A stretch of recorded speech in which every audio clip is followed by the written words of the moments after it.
દિવસ છે અને 10મા દિવસે આ જે બાગ હોય છે, ખાસ કરીને આ મહોરમના દિવસે આ આપણે જોવા મળે છે. અને જે રીતે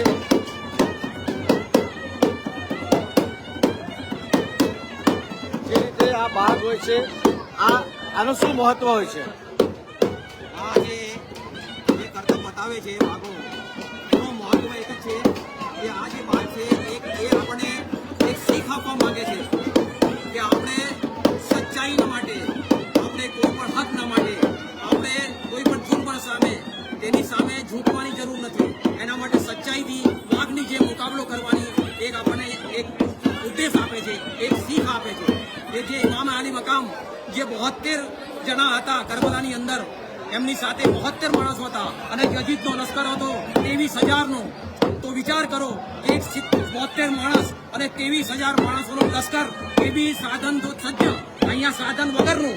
જો એનો મુકાબલો કરવો હોય તો આ શેરની જેમ બનવું પડે અને આપણે મુકાબલો કરવો પડે. એમણે એનો મુકાબલો કર્યો અને કરીને અંતિમ સમય સુધી એમણે ઇસ્લામની ખાतिर એમણે પોતાની કુરબાની, શહાદતનો જામ નોશ ફરમાયો. પણ એમની કુરબાની આપીને પણ એમને એની સામે ઝૂકવાની કોશિશ ન કરી, એમને પોતાનો હાથ ના આપ્યો. કેમ કે સચ્ચાઈની ખાतिर મરી ઉઠવાની એમની એક હિદાયત હતી અને જે એમનો હક હતું, જે અમારા હુજૂર અલી મકામ સલ્લલ્લાહુ અલૈહિ વસલ્લમે ના જે એમના જે વંશજ છે, એમને આજે આપણને શીખ આપી છે કે વાઘની જેમ તમે મુકાબલો કરો, સચ્ચાઈનો સામનો કરો, જાલિમોનો સામનો કરો અને એમના માટે મરી મૂકવા માટે એમનો સામનો કરીને આપણે એમના પર જીત હાસિલ કરવી જોઈએ. કોઈ વખતે ઝૂકી ન જવું જોઈએ. એની આપણને શીખ આપે છે, બોધ આપે છે. આ મહોરમ પર્વમાં જ આ જોવા મળે છે. આ જનરલી મહોરમમાં જ બતાવવામાં આવે છે, કેમ કે એક આપણને બોધ આપવામાં આવે છે, એક શિખામણ તરીકે આપવામાં આવે છે કે આપણે એમની જેમ એક આપણે સશક્ત વાઘની જેમ જે મુકાબલો કરવો જોઈએ, સામનો કરવો જોઈએ અને કોઈની સામે સચ્ચાઈની ખાतिर ડરવું ન જોઈએ અને હકની સામે ઝૂકવું ન જોઈએ. આપણા હક હંમેશા માંગવા જોઈએ. એના માટે એ આપણને એક બોધ અને શિક્ષા આપે છે. એ આપણે હંમેશા એનું પાલન કરવું જોઈએ. આપ જોઈ રહ્યા છો કે જે તાજિયા કમિટીના તમામ સભ્યો છે, ગુડ્ડુભાઈ છે, એ પણ અત્યારે એમનું સ્વાગત કરી રહ્યા છે. અને જે મહોરમ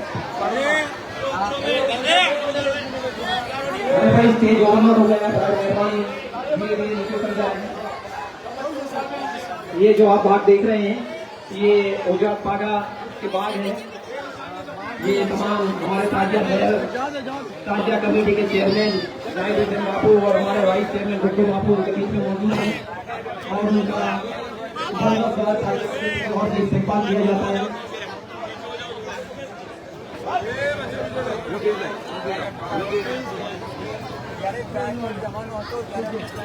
हेलो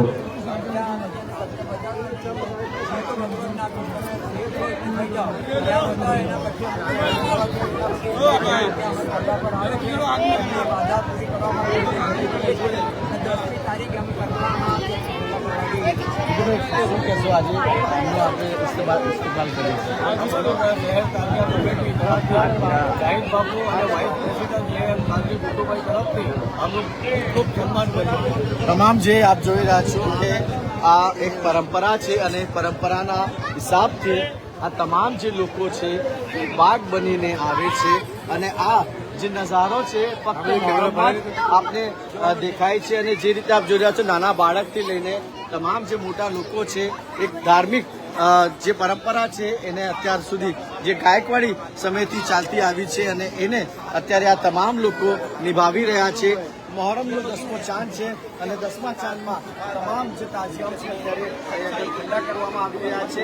એ દરમિયાન આજે બાગ બનીને જે લોકો આવ્યા છે એમનું પણ તાજિયા કમિટી દ્વારા સ્વાગત કરવામાં આવ્યું છે.